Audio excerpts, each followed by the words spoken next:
Hello students, I am Kautik Nagar, ex-lecturer of MS University from UBIL classes. Again back with the new updates. जैसे ही आपको पता होगा आज first year BCom का result declare हो चुका है, तो कॉन्ग्रेचुलेशन टू ऑल, आपके बहुत अच्छे रिजल्ट के लिए. But now the problem is कि सर रिजल्ट तो आ गया, but how to read this particular result, क्योंकि सर यहाँ पे कुछ समझ में ही नहीं आ रहा, मार्क्स तो कहीं पे दिख ही नहीं रहे.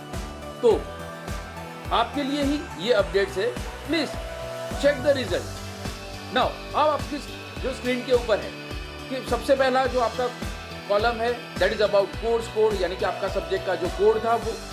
उसके बाद है नेम ऑफ द सब्जेक्ट. चलो ये दो चीज तो आपको समझ में आ गई. नाउ आपका जो कोर्स है दैट इज क्रेडिट बेस्ड. आपका जो सेमेस्टर सिस्टम है क्रेडिट बेस्ड जो आपका अकाउंटिंग सिस्टम है, तो हर एक सब्जेक्ट के लिए आपको 3 क्रेडिट दी जाती है. यानी हर एक के सामने देखिए आपको 3 3 3 3 6 के 6 सब्जेक्ट के सामने, यानी कि टोटल क्रेडिट्स फर्स्ट सेमेस्टर की आपकी टोटल क्रेडिट्स कितनी हुई 18. 6 3 18. ऐसे ही सेकेंड सेमेस्टर की और आपको 18 मिलेगी, यानी हो जाएगी 36. जबकि second year and third year BCom में आपके 7 सब्जेक्ट होंगे, यानी 21 21 42 42 42 84 एंड 84 एंड 36. टोटल आपकी 120 क्रेडिट्स आपको मिलेगी. ये क्रेडिट पॉइंट्स की रिक्वायरमेंट कब होगी? व्हेन यू गो अब्रॉड, या तो गुजरात के बाहर अगर कहीं आप मास्टर्स के लिए अगर आप अप्लाई करते हो तो एट दैट टाइम ये क्रेडिट के स्कोर आपके काउंट होंगे. अब उसके बाद का जो है ग्रेड. अब ग्रेड के अंदर अगर आप देखोगे तो वहां पे O A B C D E and F, आगे नहीं होगा. तो ये O से F क्या है? तो if you score 90 plus mark any subject, तो उसके सामने आपका ग्रेड होगा O. If you score 80% mark, 80 plus marks, यानी कि 81 से लेके 90 के बीच में अगर आपका स्कोर है तो आपका ग्रेड होगा A.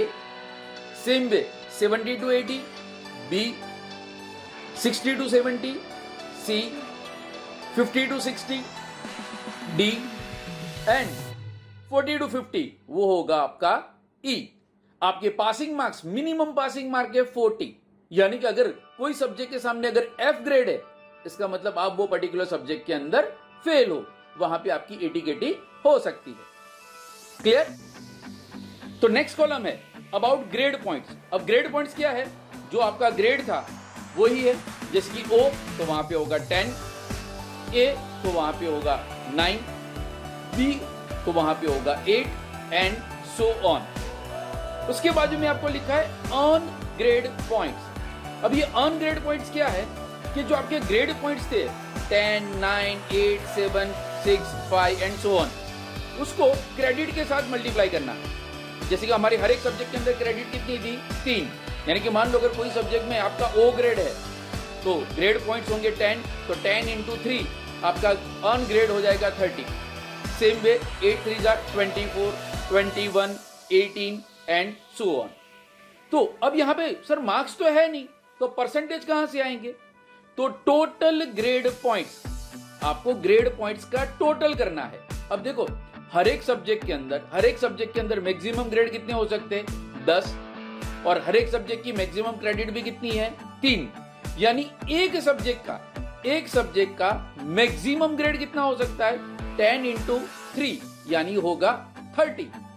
तो 30 30 30 30 6 सब्जेक्ट का टोटल कितना होगा 180, यानी कि total earn grade. Second last जो आपका कॉलम है टोटल अर्न ग्रेड, तो ग्रेड जो आपने उसका जो टोटल है उसको अगर आप 180 से डिवाइड करोगे तो आपके जो परसेंटेज है वो आपको पता लग जाएंगे.